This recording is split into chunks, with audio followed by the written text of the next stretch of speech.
യോഹന്നേ ലൂക്കോസിന്റെ സുവിശേഷം 8-ാം അധ്യായത്തിന്റെ 1 തുടങ്ങി 3 വരെയുള്ള വാക്യം.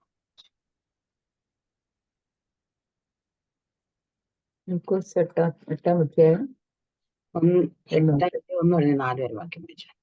അനന്തരം അവൻ ദൈവരാജ്യം പ്രസംഗിച്ചും സുവിശേഷിച്ചും കൊണ്ട് പട്ടണം തോറും സഞ്ചരിച്ചു.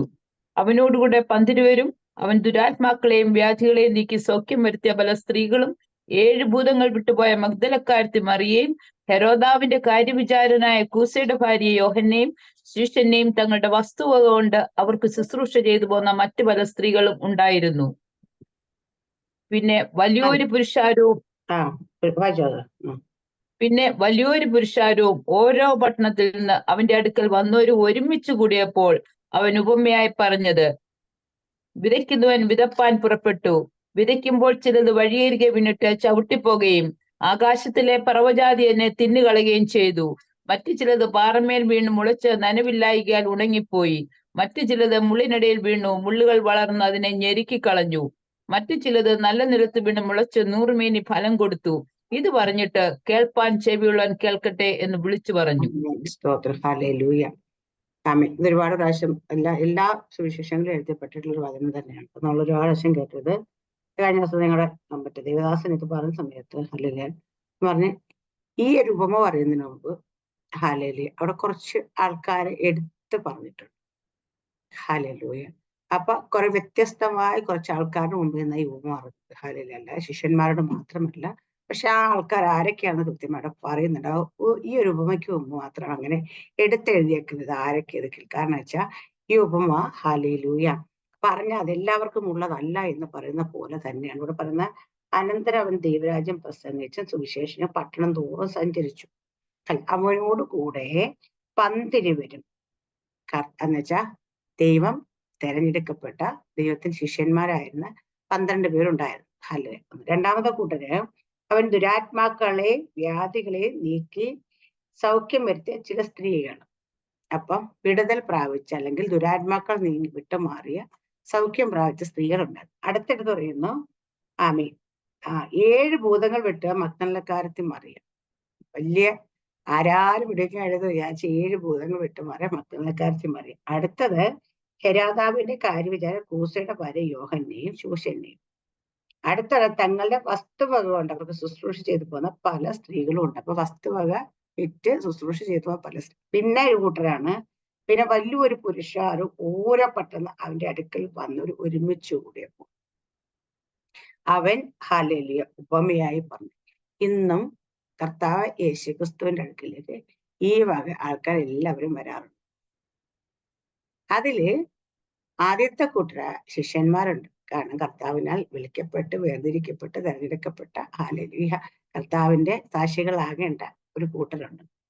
മറ്റു ചിലർ വിടുതൽ പ്രാപിച്ചവരുണ്ടാവും, വിടുതലിന് വേണ്ടി വരുന്നവരുണ്ടാവും. ചില ആൾക്കാർ ഒരുപാട് ദൈവരാജ്യത്തിൽ സ്പെൻഡ് ചെയ്യുന്നവരുണ്ടാവും. ചില ആൾക്കാർ വെറുതെ ഒരു പുരുഷാരം ഉണ്ടാവും. പുരുഷാരം എന്ന് വെച്ചാൽ എപ്പോഴും ഹല്ലേലൂയ അവര് വിടുതലിന് തടസ്സം. പുരുഷാരം മുമ്പിൽ നിന്ന് തളർവാദ വ്യാരം ചുമന്നുകൊണ്ട് പറഞ്ഞ മേൽക്കൂരയൊക്കെ പൊളിച്ചാൽ അടുത്തേക്ക് എത്തിക്കാൻ പറ്റത്ത അതുപോലെ. പക്ഷെ എല്ലായിടത്തും അവരുണ്ടാവും. അവർക്കെല്ലായിടത്തും ഒരു കൗതുകമാണ്. അവരെല്ലായിടത്തും സകല സ്ഥലത്തും അത് ചെല്ലും. ഹല്ലേലൂയ. കാരണം വെച്ചാൽ അവരിങ്ങനെ തിങ്ങി നിറയുന്നത് എവിടെയൊക്കെ നടക്കുന്നു അവിടെ എല്ലാം ഇങ്ങനെ പോയിക്കൊണ്ടേയിരിക്കും. ഹല്ലേലൂയ. പക്ഷെ വല്ല ഗുണമുണ്ടോ എന്ന് വെച്ചാൽ ഒരു ഗുണവും ഇല്ല അവർക്ക്. ഹല്ലേലൂയ. അപ്പൊ അങ്ങനെ ഇവരെല്ലാം കൂടി വന്നപ്പോ കർത്താവ് യേശുക്രിസ്തു ഉപമ ഇവിടെ പറയുന്ന ഉപമ വിതക്കാരന്റെ വിത്ത് വിതയ്ക്കാൻ പുറപ്പെട്ട വിതക്കാരന്റെ ഉപമയാണ്. ഹല്ലേലൂയ. ഇവിടെ അത് ആകെ 4 വാക്യത്തിൽ നിർത്തി. ഹല്ലേലൂയ പറയുന്ന അവനുമേ പറഞ്ഞു വിതയ്ക്കുന്ന വിത്ത് വിതപ്പാൻ പുറപ്പെട്ടു. അപ്പം ഹല്ലേലൂയ വിതയ്ക്കുമ്പോൾ ചിലത് വഴിയെ വീണ് ചവിട്ടിക്കുകയും ആകാശത്തിലെ പറവജാതിയെ തിന്നുകളയും ചെയ്തു. മറ്റു ചിലത് പാറമേൽ വീണ് മുളച്ച് നനവില്ല ഉണങ്ങിപ്പോയി. മറ്റു ചില മുള്ളിനെ വീണ മുള്ളുകളും കൂടെ മുളച്ചരക്കി കഴിഞ്ഞ് മറ്റു ചില നല്ല നിലത്ത് വീണ 100 മേനി ഫലം കൊടുത്തു. ഇത് പറഞ്ഞിട്ട് കേൾപ്പാൻ ചെയ്യുള്ളൂ കേൾക്കട്ടെ എന്ന് പറഞ്ഞു.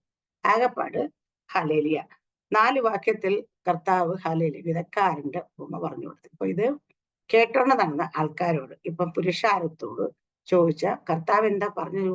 കർത്താവ് പറഞ്ഞ ഞങ്ങൾക്ക് മനസ്സിലായി. വിതക്കാരൻ വിതയ്ക്കാൻ പുറപ്പെട്ട് വിത്ത് വിതച്ചു. കുറച്ച് പാറപ്പുറത്ത് വീണു, കുറച്ച് വഴിയേരി വീണു, കുറച്ച് മുള്ളിനിടെ വീണു, കുറച്ച് എന്താ പറയാ നല്ല നിലത്ത് വീണു.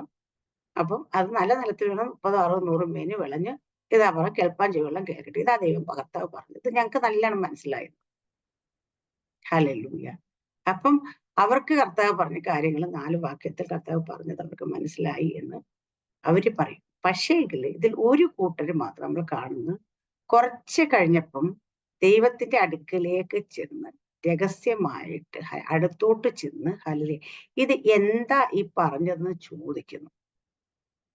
ഹല്ലേലൂയ. നമ്മൾ ഇതുപോലെ തന്നെ സഭയിൽ നിന്നിരിക്കുന്ന കൂട്ടത്തിൽ എല്ലാവരും വിശ്വാസികളുടെ ഇടയിൽ തന്നെ നമ്മൾ ഈ 4-5 കൂട്ടര് ആൾക്കാർ അവിടെയുണ്ട്. അവിടെ ഉള്ളതിൽ ഹല്ലേലൂയ ഇത് കേൾക്കുമ്പോൾ എല്ലാവരും ഒരുപോലെ കേൾക്കുന്ന പലരും അത് മേടിച്ചോണ്ട് കേട്ടോണ്ട് പോകുന്നു. പക്ഷേ അതിൽ ഒരു കൂട്ടര് മാത്രം ഈ കേട്ടതിന് കർത്താവിന്റെ അടുക്കിലേക്ക് വന്ന് രഹസ്യത്തിൽ അപ്പൊ അവരുടെ അടുക്കിലേക്ക് ചെന്ന് പേഴ്സണലായിട്ട് വീണ്ടും ചോദിക്കും. നീ പറഞ്ഞതിന്റെ അർത്ഥം ഞങ്ങൾക്ക് മനസ്സിലായില്ല, അല്ലെങ്കിൽ ഒന്നുകൂടെ പറഞ്ഞു തന്നെ. ആ ഒരു കൂട്ടര് ഹല്ലേലൂയ അവരാണ് യഥാർത്ഥമായിട്ട്, അവർക്ക് മാത്രമേ വചനത്തിന്റെ വെളിപ്പാടില് പൊരുൾ ലഭിക്കത്തുള്ളൂ. നമ്മളിത് ഏത് കൂട്ടത്തിൽ പെടും? കേട്ടിട്ട് ഹല്ലേലൂയ അതൊക്കെ കേട്ട കഥ പോലെ, അല്ലെങ്കിൽ ആ പറയുന്ന കാര്യങ്ങൾ ഇതുപോലെ കേട്ടിങ്ങ് പോരുന്നവരാണോ? അത് വചനം കേട്ട് കഴിഞ്ഞ് വീണ്ടും അടുക്കലേക്ക് ചെന്ന് ഒരിക്കൽ കൂടി ഇത് പറഞ്ഞത് എന്താണെന്ന് ഒന്നുകൂടെ ചോദിച്ച് കർത്താവിന്റെ അരികിലേക്ക് ചെന്ന് ചോദിച്ച് മനസ്സിലാക്കുന്നവരാണ്.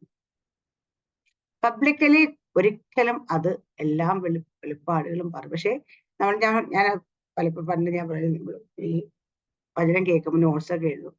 ചില ആൾക്കാർ നോട്ട്സ് എഴുതും, അത് വീട്ടിൽ കൊണ്ട് അടച്ചു വെക്കും. ഹല്ലേലൂയ. പക്ഷെ ചില ആൾക്കാർ നോട്ട്സ് എഴുതത്തില്ല, ചുമ്മാ കേൾക്കും.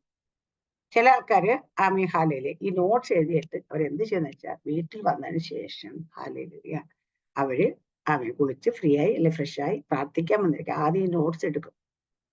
എടുത്തിട്ട് ഇതും കേട്ട വചനവും കൂടെ ഒത്തുനോക്കി വായിക്കും. അതിന്റെ വെളിപ്പാടുകളൊക്കെ ആലോചിച്ച്, എന്നിട്ട് മനസ്സിലാകാത്ത കാര്യങ്ങൾ ദൈവത്തോട് തന്നെ ചോദിക്കും.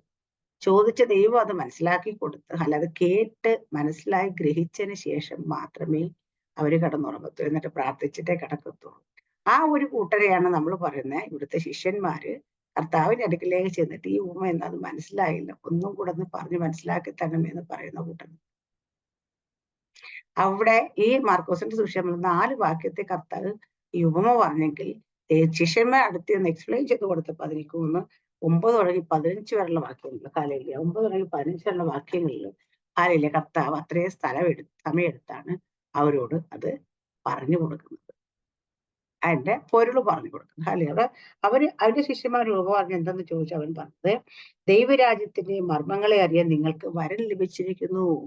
അപ്പൊ എന്തുകൊണ്ടാണ് അവർ വീണ്ടും ചെന്ന് ചോദിക്കാൻ കാര്യം എന്ന് വെച്ചാൽ ദൈവരാജ്യത്തിന്റെ മർമ്മങ്ങളെ അറിയാനുള്ള വരം അവർക്ക് ലഭിച്ചിരിക്കുന്നത് കൊണ്ട്. അപ്പൊ നമുക്കും ദൈവരാജ്യത്തിന്റെ മർമ്മങ്ങളെ അറിയാൻ വരം ലഭിച്ചവരാണോ? ആ വരം ലഭിച്ചവരാണെങ്കിൽ ഹല്ലേലൂയ നമ്മൾ കർത്താവിന്റെ അടുക്കലേക്ക് ചെന്ന് ഹല്ലേലൂയ നമ്മൾ അത് ചോദിച്ച് മനസ്സിലാക്കും. അതില്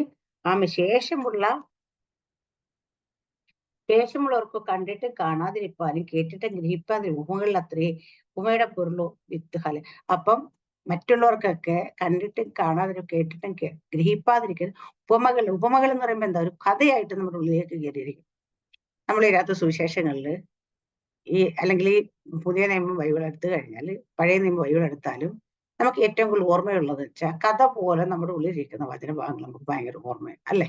പിന്നെ കർത്താവ് പറഞ്ഞ ഉപമകളെല്ലാം ഭയങ്കര ഓർമ്മയാണ്. കാരണം അതും ഒരു സ്റ്റോറി പോലെ നമ്മൾ ഹല്ലേലൂയ അത് സ്റ്റോർ ചെയ്ത് വെച്ചേക്കാം. ബാക്കിയുള്ള വചനഭാഗങ്ങളൊന്നും അത്ര ഓർമ്മയായിട്ട് നിൽക്കത്തില്ല. കാരണം നമുക്ക് കഥ കേൾക്കാൻ പണ്ട് പോലെ വലിയ ഇഷ്ടം. ഹല്ലേലൂയ. അപ്പൊ കഥയായിട്ട് അറിവായിട്ട് ഇതൊക്കെ നമ്മുടെ ഉള്ളിൽ ഇരിക്കുന്നെങ്കിൽ ഇത് നമുക്ക് ഹല്ലേലൂയ വേണ്ടുന്ന രീതിയിൽ പ്രയോജനപ്പെടത്തില്ല. അതിന്റെ മർമ്മം ഹല്ലേലൂയ ഗ്രഹിപ്പാനുള്ള വരം ലഭിക്കണം നമുക്ക്. ഹല്ലേലൂയ.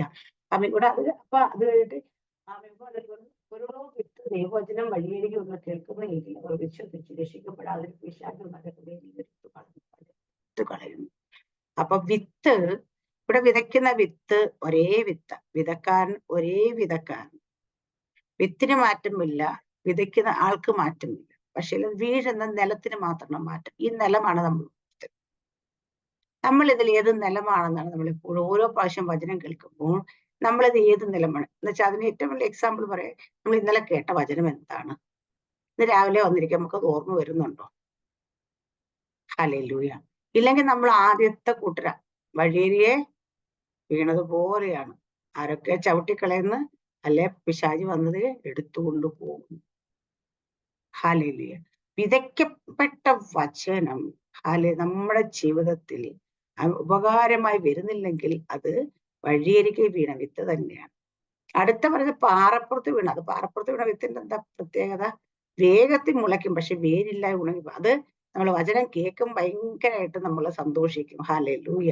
നമ്മുടെ ഉള്ളിലേക്ക് നമ്മളേക്കോ നല്ല വചനം എല്ലാം നമ്മൾ കേട്ട് നല്ല, പക്ഷേ അത് ഇത്തിരി കഴിയുമ്പോൾ തന്നെ വേരില്ലാത്ത ഉണങ്ങി വെച്ചാൽ ശരിയായിട്ട് അത് ഗ്രഹിക്കാൻ കഴിയാത്തതുകൊണ്ട് ഉണങ്ങിപ്പോകും.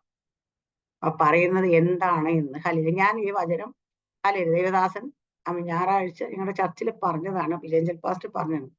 പക്ഷേ അത് ഞാൻ എന്തുകൊണ്ട് കേൾക്കുന്ന വചനം ചിലതൊക്കെ പെട്ടെന്ന് നമ്മുടെ ഗ്രൂപ്പിൽ റിപ്പീറ്റ് പറയുന്നത് വെച്ചാൽ, എന്റെ ഹൃദയത്തിൽ അത് ആഴത്തിൽ പതിഞ്ഞേക്കുന്ന കാര്യങ്ങളെ ഞാനിവിടെ ശരിക്കും പറഞ്ഞ് നിങ്ങളോട് ഷെയർ ചെയ്ത്. ഇത് ഷെയർ ചെയ്യുമ്പോഴുള്ള ഗുണം എന്ന് വെച്ചാൽ ഒരിക്കൽ കൂടി എനിക്ക് ഉള്ളിൽ എന്താണ് നമ്മൾ ഗ്രഹിച്ചത്, അത് ഉള്ളിൽ നിന്ന് പുറത്തേക്ക് വരുമ്പോൾ ഒന്നും കൂടെ അവിടെ അത് ഉറപ്പാകും. അല്ലെങ്കിൽ അത് നിങ്ങൾക്ക് പ്രയോജനമാണെന്ന് വെച്ചാൽ, അപ്പൊ ഒരു 3-4 കൂട്ടരായിട്ട് ആൾക്കാർ ഒരുമിച്ച് കൂടിയിരിക്കുന്നത്. അപ്പൊ ഈ കൂട്ടത്തിൽ തന്നെ ഉണ്ട് ഈ വഴിയരെ വീഴുന്നവരും ഉണ്ട്, പാറപ്പുറത്ത് വീഴുന്നവരും ഉണ്ട്, മുള്ളിനടി വീഴുന്നവരും ഉണ്ട്, നല്ല നിലത്ത് വീഴുന്ന. അപ്പൊ ആ കൂട്ടത്തിൽ നടന്ന ആൾക്കാരെ കുറിച്ച് ഒരു കൂട്ടം ആൾക്കാരോടാണ് കർത്താവ് ഉപമ പറയുന്നത്.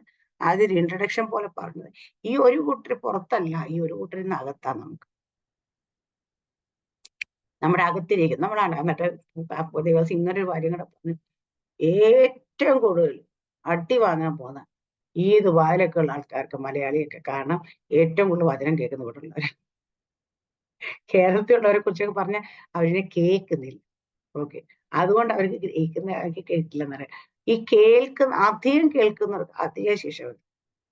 കാരണം വെച്ചാൽ ഈ അധികം കേട്ടിട്ട് ഹല്ലേലൂയ ഇത് നമ്മുടെ ജീവിതത്തിൽ അത് ഹല്ലേലൂയ പ്രാവർത്തികമാകുന്നില്ല, അത് ഗ്രഹിക്കുന്നില്ല, അല്ലെങ്കിൽ അത് അപ്ലൈ ചെയ്യുന്നില്ല എങ്കിൽ ആണ് ഏറ്റവും കൂടുതൽ അടിവാങ്ങുന്നത്. കേൾക്കാതിരുന്ന അത്രയും കുഴപ്പമില്ലെന്ന് പറയണ്ടേ. ഹല്ലേലൂയ.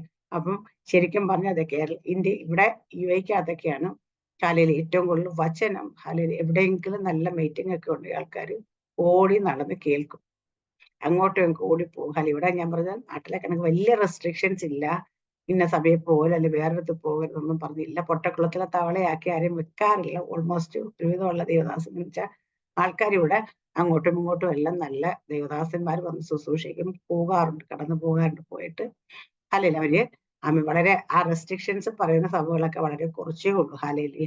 അതുകൊണ്ട് എല്ലാവർക്കും എല്ലായിടവും പോയി വചനം കേൾക്കാനുള്ള സ്വാതന്ത്ര്യം ഉണ്ട് ഇവിടെ. ഇവിടെ അതുപോലെ തന്നെ ഇട ദിവസങ്ങളിലൊക്കെ മീറ്റിങ്ങിൽ ഇടയ്ക്കൊക്കെ നടക്കുന്നത് പല ആൾക്കാരും അവരുടെ ചർച്ചിലെ മീറ്റിംഗ് ഇന്ന ദിവസം ഉണ്ടെങ്കിൽ അവരൊക്കെ പലപ്പോഴും ഹല്ലേലൂയ ജോലിയുള്ളവരാണെങ്കിലും ജോലിയൊക്കെ കഴിഞ്ഞിട്ടാണെങ്കിലും രാത്രി വരെയൊക്കെ പോയി കുത്തിയിരുന്ന് കേൾക്കാറുണ്ട്, മീറ്റിങ്ങിലൊക്കെ പങ്കെടുക്കാറുണ്ട്. ഹല്ലേലൂയ. അപ്പൊ അതുകൊണ്ട് അധികം കേൾക്കുന്നുണ്ട്. ഹല്ലേലൂയ. അധികം കേട്ടിട്ടത് ഉപകാരമായി പ്രയോജനപ്പെട്ടില്ലെങ്കിൽ ഹല്ലേലൂയ. അപ്പൊ അടുത്ത നമുക്ക് നമ്മൾ ഒത്തിരി കേട്ടു, മുള്ളിനിടയിൽ വീണത്. ഹല്ലേലൂയ. നമ്മുടെ ഹല്ലേലൂയ വിഷയങ്ങൾ, ചിന്തകൾ, ഹല്ലേലൂയ ഭാരങ്ങൾ, ഇതെല്ലാം അത് കിളിർത്ത് നല്ലതായിട്ട് വേര് പിടിച്ച് വന്നതാണ്. പക്ഷേ അത് ഉണങ്ങിപ്പോകുന്നതായിട്ട്, ഞെരുങ്ങിപ്പോകുന്നതായിട്ട് കാണും. നമ്മുടെ ജീവിതത്തിൽ അങ്ങനെ പല എന്ത് വന്നെങ്കിലും ആ വചനത്തെ ഞെരുക്കി കളയാൻ കഴിയുന്നുണ്ട്. ഹല്ലേലൂയ. അപ്പം ഇവിടെ അത് കഴിഞ്ഞപ്പോ ഞങ്ങള് വീണ്ടുള്ള മീറ്റിങ്ങിൽ ഇപ്പം വിനുപത് ഇങ്ങനെ കാര്യം പറഞ്ഞു, ദൈവത്തിന്റെ വചനത്തെ ഒരിക്കലും ഞെരുക്കി കളയാൻ പറ്റത്തില്ല, പക്ഷെ വിതയ്ക്കപ്പെട്ട വചനമാണ് ഞെരുങ്ങിപ്പോകുന്നത്. ദൈവത്തിന്റെ വചനം ഒരിക്കലും ദൈവവചനമായിട്ടിരിക്കുന്ന വചനം ഞെരുക്കും. പക്ഷെ ഇത് വിതയ്ക്കപ്പെട്ട് കഴിയുമ്പോൾ വിഷയമോഹങ്ങളും പലവിധ ചിന്തകളും വന്ന് ഞെരുക്കി കളച്ചാൽ നമ്മളിലേക്ക് വീണ് കഴിയുമ്പോൾ ഇത് ഞെരുക്കാൻ പറ്റും. നമ്മളുടെ നിലത്തിലേക്ക് ഇത് എത്തിക്കഴിഞ്ഞാൽ മാത്രമേ ചിന്തകളായിട്ട് പിശാചിന് എടുത്തുകൊണ്ട് പോകാനായിട്ട്, ചവിട്ടിക്കളയാനായിട്ട്, ഉണക്കിക്കളയാനായിട്ടൊക്കെ പറ്റുന്നത്. അല്ല, ദൈവത്തിന്റെ വചനം ഒരിക്കലും അങ്ങനെ ഞെരിക്കാനോ ഉണക്കാനോ എടുത്തുകൊണ്ട് പോകാനോ ഒന്നും പറ്റത്തില്ല.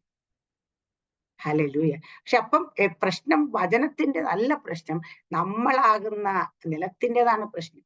ഇവിടേക്ക് ഇത് എത്തിക്കഴിഞ്ഞാൽ മാത്രമേ ദൈവത്തിന്റെ വായിൽ അത് ഇരിക്കുമ്പോ ദൈവത്തിന്റെ വചനമായി ഇരിക്കുമ്പോ അതിനെ അതിന് തൊടാൻ പറ്റത്തില്ല. വിഷയമോഹങ്ങൾക്ക് തൊടാൻ പറ്റത്തില്ല. നമ്മുടെ ചിന്തകൾക്ക് തൊടാൻ പറ്റത്തില്ല. വെയിലിന് തൊടാൻ പറ്റത്തില്ല. ഒന്നും ചെയ്യാൻ. പക്ഷേ ഇത് നമ്മളിലേക്ക് വിതയ്ക്കപ്പെട്ട് കഴിഞ്ഞാൽ മാത്രമേ അവർക്ക് ഇത് എടുക്കാൻ പറ്റൂ, അവർക്ക് ഞെരുക്കാൻ പറ്റും. കാരണം നമ്മളെന്ന നിലം അതിനെ ഹോൾഡ് ചെയ്ത് പിടിച്ച് പ്രൊട്ടക്ട് ചെയ്ത് വളരാൻ അനുവദിക്കാത്തത് കൊണ്ട് തന്നെയാണ് അത് ഞെരുങ്ങിപ്പോകുന്നു, അല്ലെ അത് ഉണങ്ങിപ്പോകും. ഹല്ലേലൂയ. അപ്പം ദൈവ വചനം നമ്മളിൽ വന്നതിന് ശേഷമാണ് നശിച്ചു പോകുന്നതെങ്കിൽ അതിന്റെ ഉത്തരവാദിത്വം നമ്മൾ ഓരോരുത്തരും. ഹല്ലേലൂയ. അതാണ് പറഞ്ഞ അധികം കേട്ട് കഴിഞ്ഞാൽ അധികം ശിക്ഷ വരുന്നു. അത് യാക്കോബിന്റെ ലേഖനം ഞാൻ പണ്ടൊരിക്കൽ പ്രസംഗിച്ചിട്ടുള്ള ഭാര്യ യാക്കോബിന്റെ ലേഖനം പ്രസംഗം ഞാൻ പറഞ്ഞു. അത് നമ്മൾ കേൾക്കാതിരുന്നാത്ത വലിയ കുഴപ്പം. പക്ഷെ അധികം കേൾക്കുന്നവർക്ക് അധികം ശിക്ഷാവിധിയുണ്ട്. ആമേൻ. അപ്പൊ അതിന് നമ്മൾ കേൾക്കുന്ന വചനം നമ്മുടെ ജീവിതത്തിൽ. ഇന്നലെ യെശയ്യാ പ്രവാചകന്റെ പുസ്തകം ഞാൻ ഇങ്ങനെ 54-ാം അധ്യായത്തിൽ വാക്യമാണ് നമ്മുടെ എന്താ പറയുക ജനറൽ പാസ്റ്റർ മോണിമസ്. അത് കഴിയുമ്പോൾ ഞാൻ ഇങ്ങനെ കുറച്ച് മുമ്പോട്ട് വായിക്കാനില്ല. അപ്പൊ ഒരു വാക്യം സ്ട്രൈക്ക് ചെയ്ത് കാലു. അത് 55 56-ാം അധ്യായത്തിലാണ്. 56-ാം അധ്യായത്തിലെ 15-ാം വാക്യം തന്നെ, ഉന്നതനും ഉയർന്നവനും ശാശ്വതവാസിയും പരിശുദ്ധനാമമുള്ളവരുമായി ഇപ്രകാരം അരുളിച്ചത്, ഞാൻ ഉന്നതനും പരിശുദ്ധനുമായി വസിക്കുന്നു. താഴ്മയുള്ളവരുടെ മനസ്സിനും മനസ്താപമുള്ളവരുടെ ഹൃദയത്തിനും ചൈതന്യം വരുത്തുവാൻ മനസ്താവും മനോവിനയം ഉള്ളവരോട് കൂടെ വസിക്കുന്നു. അപ്പൊ ദൈവം വസിക്കുന്നത് എങ്ങനെയുള്ളവരാ? മനസ്താപവും മനോവിനയമുള്ളവരുടെ കൂടെയും വസിക്കുന്നു. അപ്പം മനസ്താപവും മനോവിനയം ഉള്ളവരുടെ കൂടെ ദൈവം വസിക്കുന്നു. യോഹന്നാന്റെ സുവിശേഷത്തിൽ പറയുന്നുണ്ട്, നിങ്ങൾ എന്നെ സ്നേഹിക്കുന്നുവെങ്കിൽ എന്റെ കൽപ്പനകൾ പ്രമാണിക്കും. ഞാൻ നിങ്ങളെ സ്നേഹിക്കും, ഞാനും പിതാവും നിങ്ങളോട് കൂടെ വന്ന് വാസം ചെയ്യും. അപ്പൊ ദൈവത്തിന്റെ വചനം പ്രമാണിക്കാനുള്ളത്. ഇത് പ്രമാണിക്കുന്ന എപ്പോഴാന്ന് ചോദിച്ചാൽ, ഈ വിതക്കാരൻ വിതച്ച വിത്ത് നല്ല നിലത്ത് വീണ് അത് 100 മേനി ഫലം 30, 60, 100 മേനി ഫലം പുറപ്പെടുവിക്കുന്ന പറയുന്നതാണ് നമ്മൾ വചനത്തെ കേട്ട് പ്രമാണിക്കുന്നത്. കാരണം പ്രമാണിക്കണമെങ്കിൽ എന്ത് വേണം? നമ്മളത് കേൾക്കണം, നമ്മളത് ഗ്രഹിക്കണം, നമ്മളതിനെ റിസീവ് ചെയ്യണം, നമ്മൾ അതിനെ അനുസരിക്കണം. അല്ല, ഏറ്റെടുക്കണമെന്ന് പറയാം, അനുസരിക്കണം. ഇത് ഇത്രയും പ്രോസസ്സ് കേട്ടാൽ മാത്രം വചനത്തിന്റെ വിടുതലായില്ല, പൂർണ്ണത എത്തിയില്ല. ദൈവം നമ്മളോട് വസിക്കാൻ വരത്തില്ല. ദൈവത്തിന്റെ നമ്മൾ കൽപ്പന പ്രമാണിച്ചെന്ന് പറയാൻ പറ്റും. ഇത് കേട്ടിട്ട് എന്താണ് ദൈവം ഇതുകൊണ്ട് ഉദ്ദേശിച്ച് നമുക്കത് മനസ്സിലാകണം. മനസ്സിലായി കഴിഞ്ഞ് നമ്മൾ അതിനെ ഞങ്ങൾ ചെയ്യാമെന്ന് പറഞ്ഞൊരു പ്രോമിസ് ചെയ്യണം. ദൈവത്തിന്റെ ഉടമ്പടിയിലേക്ക് എത്തണം. എത്തിക്കഴിഞ്ഞാൽ അത് നമ്മൾ പാലിക്കണം. ഹല്ലേലൂയ. നമ്മുടെ പ്രാക്ടിക്കൽ ലൈഫിൽ അത് അപ്ലൈ ചെയ്യണം. ആമേൻ. സ്തോത്രം. ഹല്ലേലൂയ. ഞാൻ ഇന്നലെ നമ്മൾ പ്രാർത്ഥനയുടെ പിന്നീട് ഞാനിങ്ങനെ പറയണ്ടായിരുന്നു, ഹല്ലേലൂയ, പൈസ കിട്ടുമ്പോൾ ദൈവരാജ്യത്തിന് വേണ്ടി കൊടുക്കുന്ന കാര്യങ്ങളിൽ ഒരു ഉടമ്പടി. അപ്പൊ ദൈവം പറഞ്ഞ് നമുക്ക് കിട്ടുമ്പോൾ ഇവര് പറഞ്ഞത് 10ഉം 5ഉം 10ഉം ഒന്നും അല്ല കൊടുക്കുന്നത്, അതിനെക്കാട്ടി കൂടുതൽ ഇഷ്ടം പോലെ അത് പറഞ്ഞ് സഭ പാസ്റ്റർമാരുടെ കയ്യിൽ കൊടുക്കുന്നതല്ലെങ്കിൽ ദൈവരാജ്യത്തിന് വേണ്ടി അർഹതപ്പെട്ടവർക്ക് വേണ്ടി കൊടുക്കാറുണ്ട്. ഇഷ്ടം പോലെ നേരത്തെ പോലെ കൊടുക്കാറുണ്ട്. അതുകൊണ്ട് അത് പുതിയതായിട്ട് ഇനിയിപ്പോ നമ്മൾ കൊടുക്കാന്ന് പറയേണ്ട കാര്യമില്ല. ഞാൻ പറഞ്ഞു ഇല്ല, അങ്ങനെയല്ല. ഞാൻ പറഞ്ഞു കൊടുക്കാമെന്ന് പറയണം. ഹല്ലേലൂയ. അത് നമ്മൾ വായിക്കൊണ്ട് ദൈവമായിട്ടൊരു ഉടമ്പടി ചെയ്യണം, കൺവെർസ് ചെയ്യണം. ഹല്ലേലൂയ. ദൈവമേ, ഞാൻ ദൈവരാജ്യത്തിന് വേണ്ടി ഇതിൽ നിന്ന് എന്റെ നന്മകളിൽ നിന്ന് ഹല്ലേലൂയ ശതമാനം ഒന്നും പറയണ്ട. ഹല്ലേലൂയ. പക്ഷേ കൊടുക്കാൻ റെഡിയാകുന്നു. ഒരിക്കൽ കൂടെ അത് കൺഫസ് കൊടുക്കാറുണ്ട്. എനിക്കറിയാം, അത് ഒരുപാട് കൊടുക്കാറുണ്ട്. പക്ഷേ നമ്മൾ വായിക്കൊണ്ട് അത് കാര്യങ്ങൾ പറയുമ്പോൾ അവിടെ ഉടമ്പടിയായി നമ്മൾ ദൈവമായിട്ട്. അപ്പൊ ദൈവമായിട്ട് ഉടമ്പടി ചെയ്യുന്ന കാര്യങ്ങൾ പിന്നെ പിശാചിന് അവകാശം പറയാൻ സാധിക്കുകയില്ല. ഹല്ലേലൂയ. എന്നുവെച്ചാ വചനം എന്ന് വെച്ചാൽ നമ്മൾ സംസാരിക്കുമ്പോഴാണ് ആ വചനം അവിടെ ജീവനായിട്ട് പുറത്തേക്ക് വരുന്നത്. അപ്പൊ യോഹന്നാന്റെ സുവിശേഷം നമ്മൾ എപ്പോഴും വായിക്കുമ്പോൾ പറയാറുണ്ട്, ഈ ദൈവത്തിന്റെ വചനത്തിൽ ജീവനുണ്ട്. ആ ജീവൻ മനുഷ്യന്റെ വെളിച്ചമാണ്. ഈ വെളിച്ചം വന്നാൽ ഇരുള് മാറിപ്പോകത്തുള്ളൂ. ഇത്രയും പ്രോസസ്സിംഗ് ആണ് ഒരു വചനം പറയുന്ന സമയത്ത് സംഭവിക്കുന്നത്. വചനം, ദൈവത്തിന്റെ വചനം വെളിപ്പാടിലൂടെ പൊരുൾ തിരിച്ച് നമുക്ക് കിട്ടുന്ന സമയത്ത് ഇത്രയും കാര്യങ്ങൾ അവിടെ സംഭവിച്ചുകൊണ്ട്, അപ്പൊ വചനം നമ്മളെ വിടുവിക്കുന്ന പറയുന്നത്. വെറുതെ വചനം കേട്ട് വിടുവിക്കത്തില്ല. ഞാൻ കഴിഞ്ഞ ദിവസം അതെടുത്ത് പറഞ്ഞു. വചനം പറയുന്ന തന്നെ വചനത്തിന് വിടുതൽ നടക്കുന്ന പല സ്റ്റേജ് ഉണ്ട്. ഇന്നലെ നമ്മുടെ അനിൽ ബദർ ഷിമിനോടൊപ്പം ഞാൻ അവരോട് അത് ഷെയർ ചെയ്ത് കാണും. ഒരു വാക്ക് ഞാൻ പറയാം ദിവസം, തീയിൽ ചുട്ടെടുത്ത അപ്പം, തീയിൽ ചുട്ടെടുത്ത മീൻ, തീയിൽ ചുട്ടെടുത്തതെന്ന് ഹാലില്ല. രണ്ടിടത്ത് പ്രത്യേകമായി എടുത്ത ഇതൊക്കെ 2 സ്ഥലമാണ്. ഏലിയാവ് തളർന്നുപോയി, ഏലിയാവിനെ ഹാലില്ല വീണ്ടും ദൂതൻ തട്ടി ഉണർത്തി. തീയിൽ ചുട്ടെടുത്ത അപ്പം ആമീൻ ദൈവത്തെ തള്ളി പറഞ്ഞ് ശപിച്ച് രാഗി ആണയിട്ട് പിന്മാറ്റത്തിലേക്ക് വള്ളവും വലി എടുത്തുകൊണ്ട് കൂടെയുള്ള ശിഷ്യന്മാരെ കൂടെ കൂട്ടിന് വിളിച്ചുകൊണ്ട്, ഒറ്റയ്ക്ക് പോയല്ല ബാക്കിയുള്ളവരെ കൂടെ വിളിച്ചുകൊണ്ട് വീണ്ടും മീൻപിടുത്തത്തിന് പോയി പത്രോസിന്റെ അടുക്കിലേക്ക് കടന്നു ചെന്ന യേശു കർത്താവ് പത്രോസിന് തീയിൽ ചുട്ട അപ്പവും മീനും കൊടുക്കുന്നത് അല്ലെ. അവിടെ നമ്മൾ മനസ്സിലാക്കിയെന്ന് വെച്ചാൽ അവര് 2 പേരെയും ഹാലേലിയ ദൈവത്തിന്റെ ഹാലേലിയ ഒരു എതിരായിട്ട് നിർത്തി വേർതിരിച്ച് അവിടെ ഏലിയാവിനെ കുറിച്ച് അവർ പ്രാർത്ഥിച്ച് തീയിറക്കി ഒറ്റയ്ക്ക് നിന്ന് ഹാലേലിയ ബാലിന്റെ അശ്വര്യയുടെ പ്രവാചകന്മാരെ മുഴുവൻ വെട്ടിക്കൊന്ന ഹാലേലിയ. അത്രയ്ക്കും ശക്തനായ ഒരു അഭിഷക്തൻ തളർന്നു പോയാൽ അവിടെ സാധാരണ ഒരു വചനം കിട്ടിയ പോരാ, ആൾക്ക് സാധാരണ ഒരു അപ്പം കൊടുത്താൽ പോരാ, തിരിച്ച് മടക്കി കൊണ്ടുവരാൻ. തിരിച്ച് മടക്കി വരണമെങ്കിൽ അവിടെ തീ ചുട്ടത് തന്നെ കൊടുക്കണം. ഹല്ലേലൂയ. സഭയുടെ പണിക്കായിട്ട് താക്കോൽ ഏൽപ്പിച്ച ഹാലേലിയ ആമേൻ ആദ്യത്തെ അപ്പോസ്തലനായ ദൈവം കണ്ടിരിക്കുന്ന പത്രോസ് ഒരു പിന്മാറ്റത്തിൽ പോയ പത്രോസിന് മടക്കി കൊണ്ടുവരാൻ സാധാരണ ഒരു വചനം കൊടുത്ത ഒരു സാധാരണ അപ്പം പോരാ, അത് തീയിൽ ചുട്ടത് തന്നെ കൊടുക്കണം അവിടെ. ഹല്ലേലൂയ. ഇത് കൊടുത്താലേ മടക്കി വരുത്തുള്ളൂ. ഹാലേലൂയ. അവിടെ നമുക്ക് അറിയാം യേശു കർത്താവ് അപ്പം ചുട്ടുവെക്കുന്നു, മീൻ ചുട്ടുവെക്കുന്നു, ഇതൊക്കെ ആരും കൊണ്ടു കൊടുത്തായിട്ടൊന്നുമില്ല. അപ്പൊ എന്ന് വെച്ചാൽ അത് സാക്ഷാൽ സ്വർഗത്തിൽ നിന്ന് തന്നെ അവിടെ ദൂതൻ കൊണ്ട് കൊടുത്തതുപോലെ സാക്ഷാൽ സ്വർഗത്തിൽ നിന്ന് വന്ന ഹാലേലിയ ആ ജീവനുള്ള ഹാലേലിയ ഇത് തന്നെ മന്ന തന്നെ അവർക്ക് കൊടുത്തത് അവർക്ക് മനസ്സിലാകുന്നുണ്ട്. ആ ചുട്ടു കൊടുക്കും. അപ്പൊ അതുപോലെ നമ്മൾ കേൾക്കുന്ന വചനങ്ങൾ ഓരോന്നും നമ്മുടെ ജീവിതത്തിൽ അത് എങ്ങനെയാണ് വെളിച്ചമാകുന്നത്, എങ്ങനെയാണ് ജീവനായിട്ട് വെളിച്ചമായി നമ്മളിരിക്കുന്ന ഹാലേലിയ വിഷയങ്ങളിൽ നമ്മൾ ആയിരിക്കുന്ന ഹാലേലിയ ആ വിഷയങ്ങൾ നമ്മളെ വിടുവിക്കുന്നത് എങ്ങനെയാണ് ഹാലേലിയ. അതനുസരിച്ചിരിക്കുക പറയുന്നത് കേൾക്കുന്ന വചനം ആ വചനം ഓരോന്നും നമ്മൾ കേൾക്കുമ്പോൾ എല്ലാം ഒരുപോലെ കേട്ടിരുന്നത് കൊണ്ട് നമുക്ക് വിടുതൽ സംഭവിക്കണം നിർബന്ധമില്ല. വചനം കേൾക്കാനായിട്ട് എല്ലാ ദിവസവും സ്പെൻഡ് ചെയ്യുന്നുണ്ട്, എല്ലാ ദിവസവും ഈ സമയത്ത് കേൾക്കുന്നുണ്ട്. പക്ഷെ ഈ വചനം കേൾക്കുന്ന നമ്മൾ ഹാലേലിയ അത് എത്രത്തോളം ഹാലേലിയ അത് ഗ്രഹിക്കുന്നുണ്ട്, അത് എത്രത്തോളം നമ്മൾ ആത്മാവിൽ അത് റിസീവ് ആകുന്നു. ആത്മാവിൽ വീഴുന്ന വചനങ്ങൾ നമ്മൾ മറന്നു പോകത്തില്ല. അതാണ് നമ്മുടെ ഒരു നമ്മൾ ബുദ്ധിയിൽ റിസീവ് ചെയ്യുന്ന വചനങ്ങൾ പുതിയ വരുമ്പോൾ അത് മറന്നു പോകും.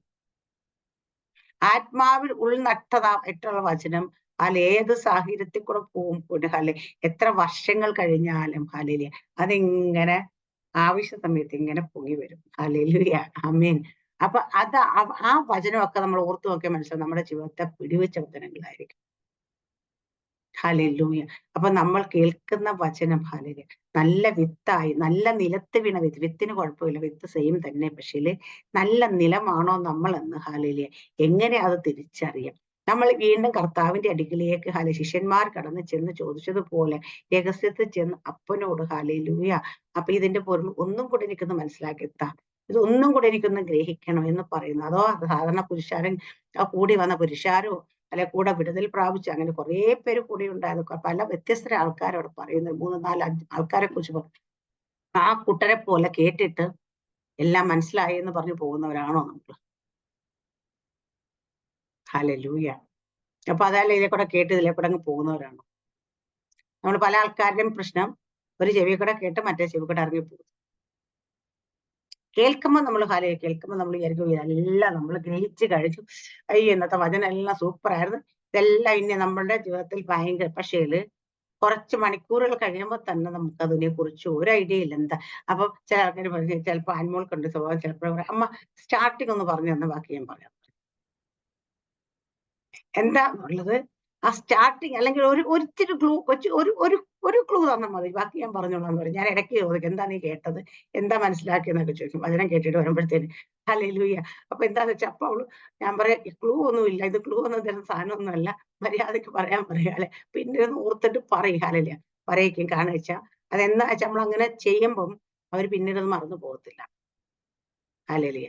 നമ്മൾ അതുകൊണ്ട് കേൾക്കുന്ന നല്ല നമുക്ക് ഒത്തിരി ഉപകാരമായി തോന്നുന്ന വചനങ്ങൾ നമ്മൾ ഷെയർ ചെയ്യുന്നുണ്ട്, തെറ്റൊന്നുമില്ല. കാരണം വെച്ചാൽ കേട്ടത് പറയുന്നത്, കാരണം അത് പറയുമ്പോൾ എന്താ വെച്ചാൽ നമ്മുടെ ഉള്ളിൽ ഇത് എത്രത്തോളം ആഴത്തിൽ കയറി എന്ന് നമുക്ക് മനസ്സിലാവും നമ്മൾ. ഹല്ലേലൂയ. ഇല്ലാതെ നമ്മൾ എഴുതി വെച്ചിട്ടല്ല പറയുന്നത്, നമ്മൾ ഉള്ളിൽ നമ്മുടെ ആത്മാവിൽ റിസീവ് ചെയ്താണ്, ആത്മാവിനാണ് പുറത്ത് വരുന്നത്. നോട്ട്സ് എഴുതി വെച്ചിട്ടല്ല ഇത് പറയുന്നത്. ഹല്ലേലൂയ. കാരണം ഇത് എത്രത്തോളം നമ്മുടെ ഉള്ളിലേക്ക് എത്തി എന്നുള്ളതിനാണ് നമുക്കത് വീണ്ടും ഒന്നും കൂടെ പറയുമ്പോൾ നമുക്കത് മനസ്സിലാകുന്ന. ഹല്ലേലൂയ. അപ്പൊ ഈ ദിവസങ്ങളിൽ നമ്മൾ കേൾക്കുന്ന വചനം കേട്ടിട്ട് നമ്മൾ കർത്താവിന്റെ അടുക്കിലേക്ക് അരിയിലേക്ക് ഒരിക്കൽ കൂടി ചെന്നത് ചോദിച്ച് മനസ്സിലാക്കി, ഹല്ലേലൂയ, നമ്മൾ ശരിയായ രീതിയിൽ അത് ഗ്രഹിച്ചെടുക്കുന്നവരായി മാറണം. അല്ലെങ്കിൽ അങ്ങനെ സ്വഭാവം ഇല്ലെങ്കിൽ നമ്മൾ അങ്ങനെ സ്വഭാവമുള്ളവരായി മാറും. ഇപ്പൊ നമ്മൾ നോട്ട്സ് ഒന്നും എഴുതുന്നില്ല എന്ന് വെച്ചു, പക്ഷെ ഈ കേട്ട് നമ്മുടെ ആത്മാവ് സ്പിരിറ്റിൽ അതുണ്ടെങ്കിൽ വീണ്ടും നിങ്ങൾ തന്നെ താനെ ദൈവമായിട്ടിരിക്കുമ്പോൾ അതൊന്നുകൂടെ ഒന്ന് അത് ഓർത്തെടുത്ത് ഹല്ലേലൂയ, അതിനകത്ത് എന്തെങ്കിലും ഡൗട്ട് തോന്നിക്കഴിഞ്ഞാൽ വീണ്ടും ദൈവത്തോട് ചോദിച്ച് മനസ്സിലാക്കിയിട്ട് അതിനെ ഉള്ളിലേക്ക് ആത്മാവിലേക്ക് അത് ഉൾനട്ടതായിട്ട് നല്ല വേരാഴത്തിൽ ഇറങ്ങി അത് ഏത് കാറ്റ് വന്നാലും ഏത് മഴ വന്നാലും ആടി ഉലഞ്ഞ് താഴെ വീണ് പോകാതെ 100 മേനി ഫലം പുറപ്പെടുകയും, ഏത് വെയിൽ വന്നാൽ ഉണക്കിക്കളയാൻ പറ്റരുത്, ഏത് മഴ വന്നാൽ വെള്ളം വന്നാൽ അത് മുക്കിക്കളയാൻ പറ്റരുത്. അത് അവിടെ നിന്ന് അത് വളർന്ന് 100 മേനി ഫലം, 30ഉം 60ഉം പോരാ, ഞാൻ പറയപ്പോഴും 100 മേനി തന്നെ ഫലം പുറപ്പെടുവിക്കുന്നതായി മാറും. അതിന് വേണ്ടിയിട്ട് ദൈവം എല്ലാവരും അനുഗ്രഹിക്കുമാറാട്ടെ. ആമേൻ. സ്തോത്രം. God bless you.